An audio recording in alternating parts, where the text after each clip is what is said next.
Do you want to know what the biggest question I had going into this movie was? Was Ralph Bohner gonna show up? Sadly, no. Sadly, no.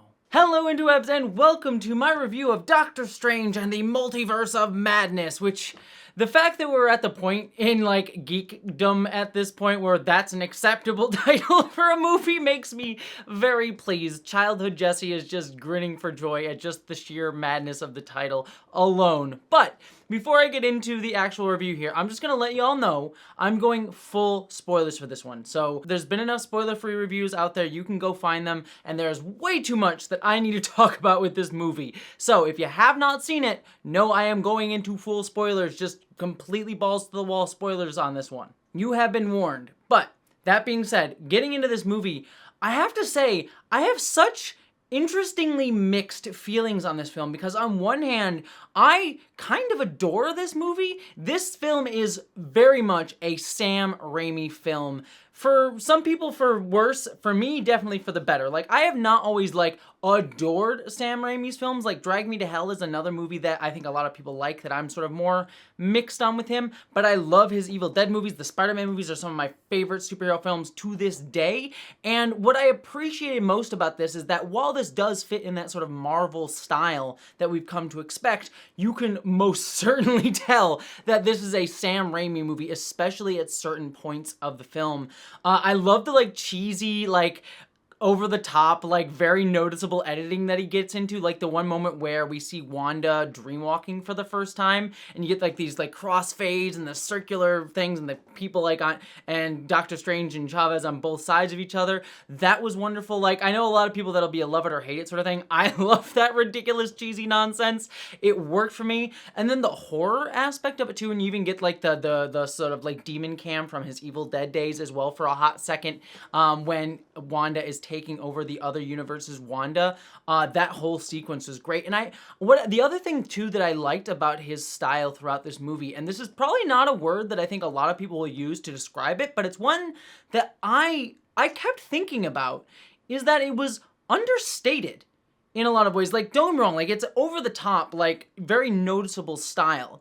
And yet there were moments in the horror where you could have felt like it would have gone like, like crazy, over the top, blah, explosions, loud noises, great cacophony of music. And yet it stayed like understated with like the gongs with Danny Elfman's score when Wanda takes over. Just like small spikes of horror. Or like when Wanda is going to attack Kamartaj at the beginning of the film and she just pokes through the clouds. And it's just that like understated sort of unsettling horror that you get throughout the film that I think really makes it work. Like, one of the best examples of the subtlety within some of Sam Raimi's filmmaking that I really adored was when we got to see Wanda for the first time. And she and Doctor Strange are sort of walking through that field and everything, and you're sort of filming it from behind. But then when we get the reveal of Wanda having said, like, oh, she knows who Doctor Strange has in his protection when she's never mentioned, like, oh, you never mentioned her name, did you? And he said, no, I never mentioned her name. The camera just shifted subtly, and so you feel it in the filmmaking that something is off before you actually get the confirmation of it in the scene. And it's just a little off-kilter subtlety in the filmmaking that I think Sam Raimi brings to the movie that I think makes it work so well. And so, again, I don't think a lot of people will say this because it doesn't feel understated, but those moments of just unsettledness, I think he really brings to it. But then you also get like some of the over-the-top, like very Sam Raimi stuff towards the end where like Doctor Strange possesses his own corpse, and you get like the slightly jerky like movement of that is very like Sam Raimi Evil Dead, and also the dead sort of coming after him and stuff like that. So just what I really just loved that this so far into the MCU, we are now getting movies that are starting to have a bit more of an authorial stamp on it. Like Eternals, too. Like, love or hate Eternals, and I particularly liked Eternals specifically for this. But love or hate Eternals, that also had a very distinct style on it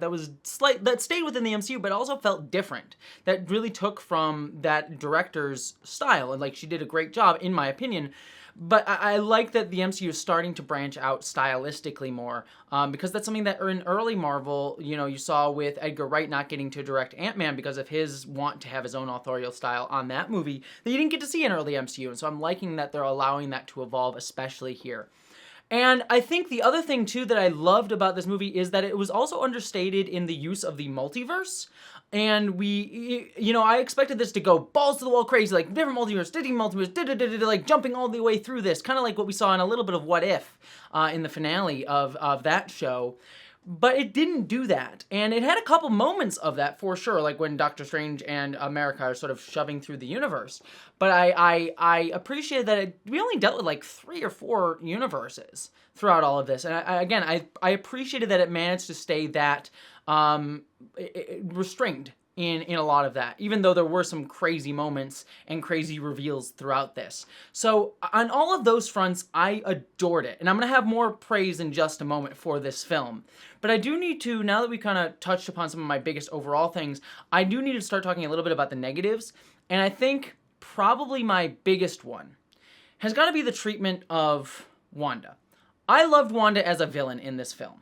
Like, the way that she is portrayed in terms of, like, her abilities and how, like, she stays the villain the entire time. Like, I was half expecting there to be a reveal of, like, oh, she was actually under the influence of the tome, or the guy who originally wrote the Doom thing. I forget the book. The evil book, that the Necronomicon that she has in the film. I thought that was going to be, like, an influence on her. But no, it's like she stays the bad guy the entire time, and I appreciated that. And I liked, like, her being able to whisper in the guy's ear and how her powers were portrayed. I loved all of that.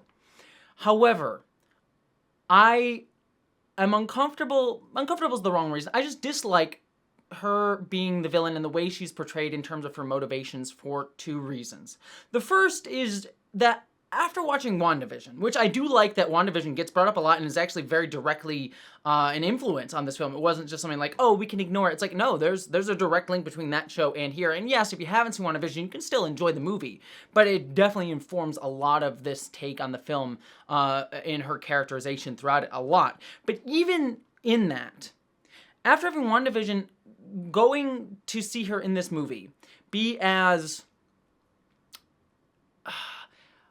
murderous as she is, in really kind of dark ways, I don't buy it as much. And yes, I know there is some sort of lip service paid, and I think it's a great scene where she says, this is me being reasonable. But I just don't buy that, like, her wanting her kids that badly, even how traumatic it was to lose them in WandaVision, would lead her this far. Because and maybe it leans into my second criticism, is that I just really dislike this trope of, like, woman having gone crazy because she can't have her children. Even worse in the sense that, like, these were children that she had them in WandaVision, but she never really had them. And again, I understand the loss of children and a loved one like she lost Vision is difficult. But I just feel like at where we left her off in WandaVision doesn't justify how far she's taken here. And I just dislike, generally, the trope of woman goes crazy because, oh, she lost the people that she loved. Like, I've seen that trope in a lot of times, and this is by no means the most egregious of it, but it's just a trope that makes me uncomfortable, and it's not even justified enough, I think, going into the film. So, that's kind of my uncomfortability with that portrayal. That being said, I do like how she's used in terms of, like, her being the villain and her staying the villain, like I said, but that's something that made me uncomfortable a little bit throughout it.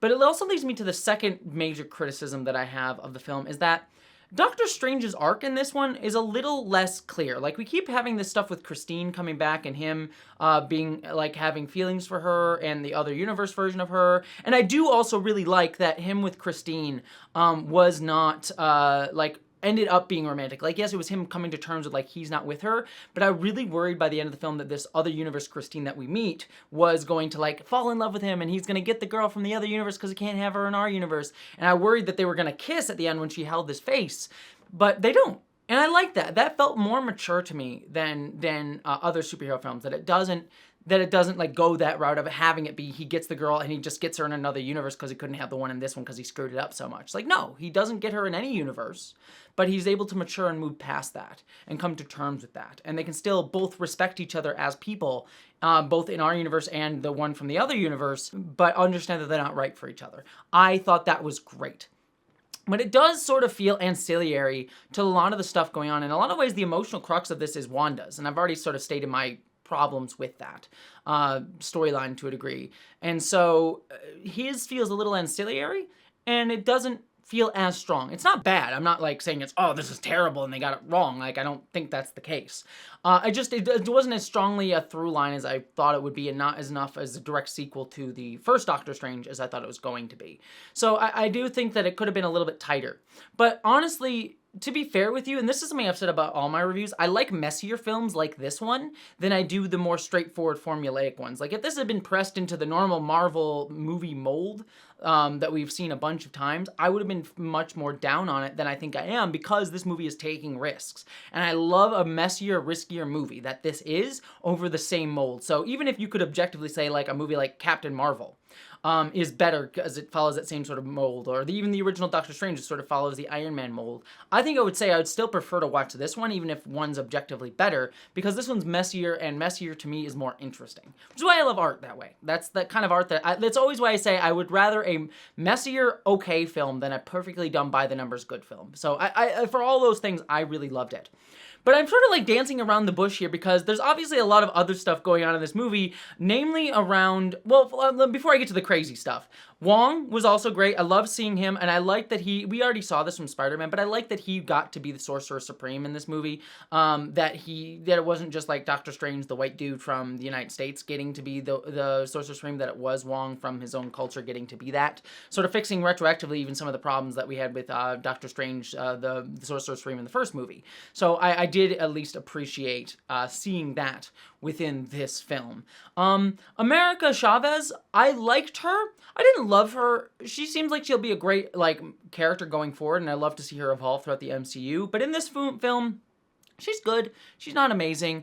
Her backstory with her parents, I thought was great. It was great to see LGBTQ parents in the MCU, and also I liked that she was wearing an LGBTQ transgender people of color pin, that sort of pride flag on her shirt. It's understated, and we need more still. We still need like a gay LGBTQ or transgender or something superhero for sure. But I liked that, and yes, I do appreciate Disney sticking to their guns and not releasing the film. It's been censored there, but the very fact that it was an option still means that I'm frustrated that it wasn't as integral as it could have been, nor as prominent as it could have been. But still, I do at least like that part of the film. So that's all great on that front. Needs to be more of it, but I appreciate what it was. However, okay, now I've done dancing around the stuff.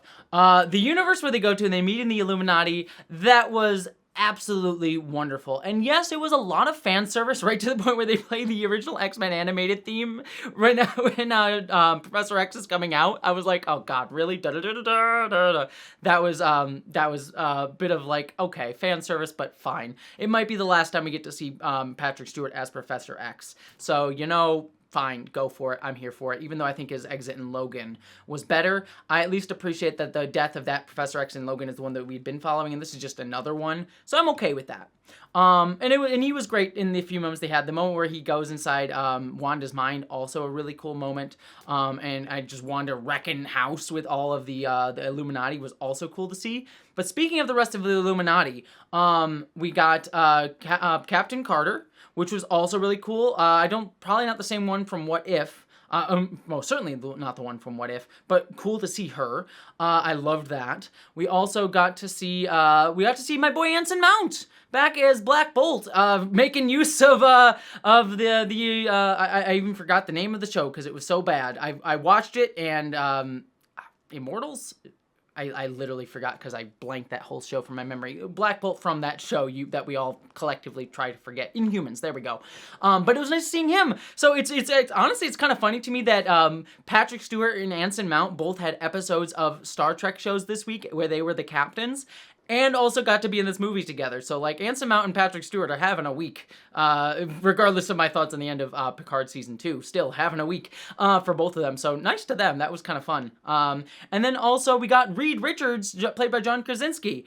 Also really cool to see. Did not expect them to introduce Reed Richards here. Now, that doesn't necessarily mean that John Krasinski will be playing Reed Richards in the Prime, the Prime Earth, whatever you want to call it. She could be a different one, for sure. But I did like seeing him here. And then also Captain Marvel getting to be, I'm blanking on her name, but wasn't that Captain Marvel's friend from the first movie? I forget her name, apologies to her, but it was also cool to see her. So all of that was awesome.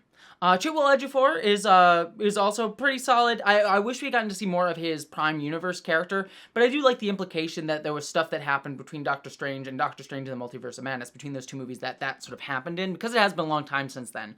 So I did like that there was a implied history, but it's something that I would like to see at some point with the Prime Chiwetel Ejiofor. But it was nice to sort of at least get some emotional resonance to it here in this timeline. But he kind of gets forgotten and sidelined throughout most of the film towards the end, which was kind of sad to see, unfortunately, because I did like his character, and so I'm hopefully this is not the last we'll see of either the version that we saw in this movie or another version of him, the one that we saw back in the original Doctor Strange.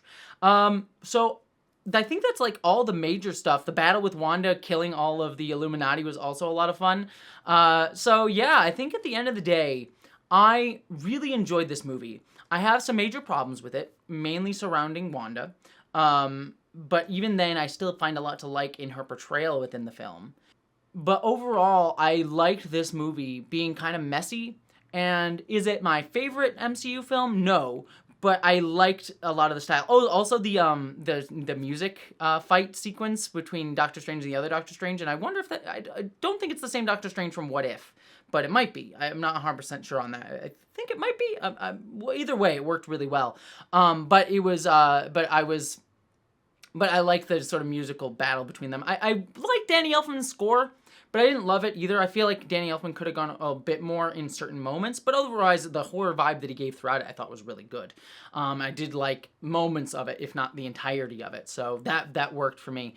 But like I said, on the whole, it may not be my favorite MCU movie, but I appreciate it for how, like, risky it is, how much it is such a Sam Raimi film, how much it feels like his movie within the MCU of it all, and how like risky and messy this film is, while also still being restrained in a lot of its style, even if that style is very clearly Sam Raimi. So I think it's a good mix of things, and if I had to sit down and be like, if I'm gonna watch an MCU movie, it might be this one. And between this, Eternals, even Taika Waititi in Thor movies, in Thor Ragnarok, and hopefully Love and Thunder as well, we're starting to see a little bit more of that sort of vision, like director vision, come into the film, which I really appreciate. So that's my thoughts on Doctor Strange and the Multiverse of Madness. Also great to see Charlize Theron in the after credit scene. That was awesome.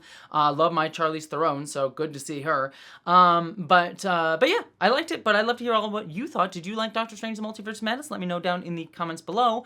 Don't forget, I have reviews of Star Trek Strange New World and Star Trek Picard up as well. But beyond all of that, thanks so much for watching, my friends, and I hope that you, as always, live long and prosper.